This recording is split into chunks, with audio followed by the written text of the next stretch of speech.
War রাজুলু রাইন ফি আহলিহি। একজন পুরুষ হচ্ছে দায়িত্বশীল কিসের? ফি আহলিহি, তার পরিবারের দায়িত্বশীল হচ্ছে একজন পুরুষ। তার পরিবারে যে কয়জন সদস্য রয়েছে, 5 জন ছেলে রয়েছে, 3টি মেয়ে রয়েছে, একটি স্ত্রী রয়েছে, দুই ছেলের 2টি বৌমা রয়েছে, দুই ছেলের 2টি স্ত্রী অর্থাৎ বৌমা রয়েছে, এবং পোতা পতি নাতি নাতনি নিয়ে বাড়ির যতগুলো সদস্য রয়েছে, একটা বাড়িতে যতগুলো সদস্য রয়েছে, এবং ওই বাড়ির যিনি পুরুষ রয়েছেন তিনি হচ্ছেন ওই সদস্যগুলোর দায়িত্বশীল, এবং ওয়াহুয়া মাসউলুন আন রাইয়াতিহি, এই সদস্যগুলোর দায়িত্ব সম্পর্কে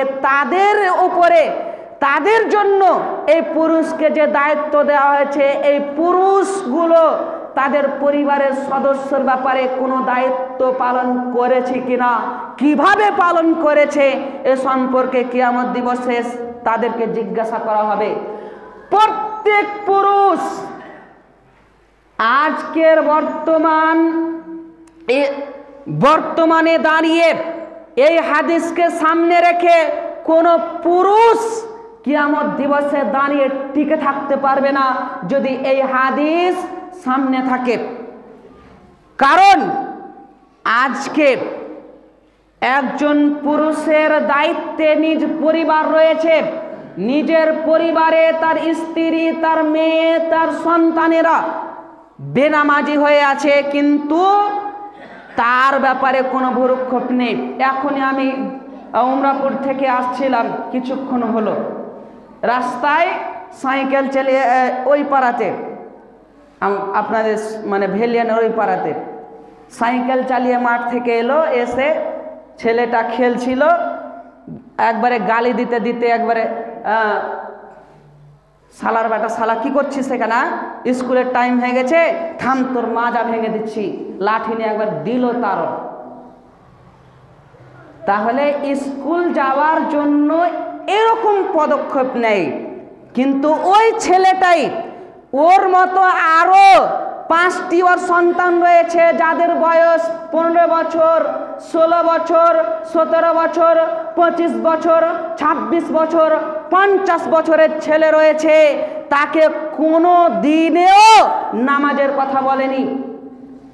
তাকে ওই 17 বছরের, 18 বছরের, 25 বছরের ছেলেটা এই পিকনিকের সময় জানুয়ারির সময় গেল, জানুয়ারির ওই সময় গেল, পিকনিকের সময় ডিজে বাজিয়ে পাছা ঝুলিয়ে ডান্স করলো, কিন্তু এই বাপ পরিবারের দায়িত্ব পালন করেনি, এই জন্য ওই ছেলেটা এরকম হয়েছে। এখন একজন দাঁড়িয়ে যাবেন, বলবেন আমার ছেলে তো 30 বছর বয়স, তার তো 30 বছর বয়স এবং তারও 4-5টা ছেলে মেয়ে আছে, আপনি তো মৌলভী সাহেব বলছেন যে ওই ছেলেটার দায়িত্ব আমার উপরে আছে, তাকে নামাজ পড়াতে হবে। রাসূল সাল্লাল্লাহু আলাইহি ওয়াসাল্লাম বলছেন যদি 10 বছর বয়স হয়ে যায় তাহলে তাকে পিটিয়ে নামাজ পড়াও। নবী সাল্লাল্লাহু আলাইহি ওয়াসাল্লাম আদেশ করছেন যদি 10 বছর বয়স হয়ে যায় তাহলে তোমার দায়িত্ব হলো তাকে পিটিয়ে নামাজ পড়াও। হে পুরুষ, তোমার ছেলের বয়স যদি 30 হয় তাহলেও তাকে পিটিয়ে নামাজ পড়াতে হবে। এখন আপনি দাঁড়িয়ে বলবেন তার বয়স 30, আমি কিভাবে পিটাই? যদি তাকে আমি পিটাই তাহলে তো ঘুরিয়ে আমাকে পিটাবে। তাহলেও বলবো সে যদি নামাজ পড়তে না আসে আপনার দায়িত্ব হলো তাকে পিটিয়ে নামাজ পড়তে নিয়ে আসা। এর জন্য যদি আপনাকে মারও খেতে হয় খেতে হবে, এর জন্য যদি আপনি মার খেতে হয় তাহলে খেতে হবে। মার খাবেন কেন? আপনি ভুল করেছেন, এই জন্য ভুল করেছেন কি আপনার উচিত ছিল ওই ছেলেটা যখন 7 বছর বয়স ছিল তখন তার হাত ধরে মসজিদ পানে নিয়ে আসা, তাকে নামাজের জন্য বলা, বারবার বলা, তাকে উপদেশ দেওয়া বারবার, তাকে নিয়ে আসা নামাজের দিকে, কিন্তু আপনি সেটা করেননি। 10 বছর গেছে, 20 বছর গেছে, 25 বছর গেছে, এখন 30 বছর আপনাকে পিটিয়ে নামাজ পড়াতে নিয়ে আসতে হবে, এটা আপনার দায়িত্ব। যদি এই দায়িত্ব আপনি পালন করতে না পারেন, ওয়াহুয়া মাসউলুন আন রাইয়াতিহি, প্রত্যেক পরিবারের দায়িত্ব সম্পর্কে এ ব্যাপারে জিজ্ঞাসিত হতে হবে। প্রত্যেক পরিবারের দায়িত্বশীল ব্যক্তিকে তার সন্তান কোনো কুকর্ম করেছে, লটারি খেলেছে, দোকানে বসে আড্ডা দিয়েছে, তাস খেলেছে, জুয়া খেলেছে, যে কোনো অন্যায় করেছে এবং অন্যায়ের বাধা দান করেনি, পিটেনি, মারেনি, তাকে বকেনি, তাহলে ওই পুরুষকে দায়িত্বশীলকে জিজ্ঞাসা করা হবে। কোন ইমামের কথা এখানে তুলে রাসূল সাল্লাল্লাহু আলাইহি ওয়াসাল্লাম বলেনি। প্রত্যেক পরিবারের দায়িত্বশীলকে পিটানো হবে কিয়ামত দিবসে। আল্লাহর নবী সাল্লাল্লাহু আলাইহি ওয়াসাল্লাম বলছেন, যদি দায়িত্বশীল দায়িত্ব পালন না করে তাহলে তার দায়িত্ব সম্পর্কে জিজ্ঞাসা করা হবে। আজকে প্রত্যেক দায়িত্বশীল যদি নিজ নিজ দায়িত্ব পালন করত, প্রত্যেক পরিবারের নিজের সদস্যদেরকে যদি দায়িত্ব, নিজের উপরে যেটা দায়িত্ব আছে সেটা প্রয়োগ করত, তাহলে আজকে সমাজ সুষ্ঠু এবং কোরআন এবং হাদিসের সবল সুষ্ঠু, এবং এখানে এই মসজিদে নামাজির জায়গা দেওয়া যেত না। যদি প্রত্যেক পুরুষ তার পরিবারের দায়িত্ব নিয়ে ঠিকভাবে দায়িত্ব পালন করত। আর আপনি বলছেন যে ইমাম সাহেব দায়িত্ব পালন করে না, কি মুখে আপনি বলেন?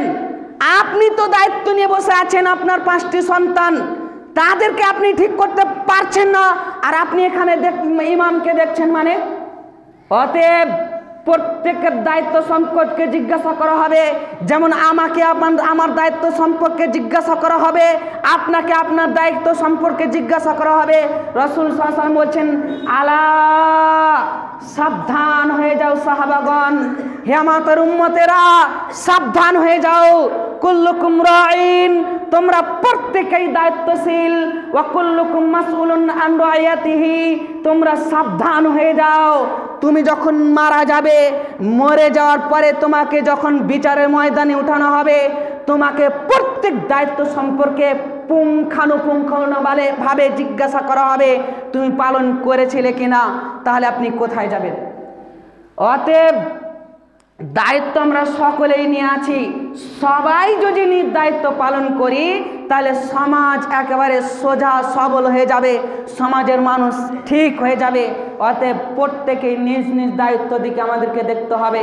আল্লাহ তাআলা যেন আমাদের প্রত্যেকের দায়িত্ব বুঝে সুঝে প্রত্যেকের দায়িত্ব পালন করার তৌফিক এনায়েত করেন। আমিন। ওয়া মা আলাইনা ইল্লাল বালাগ।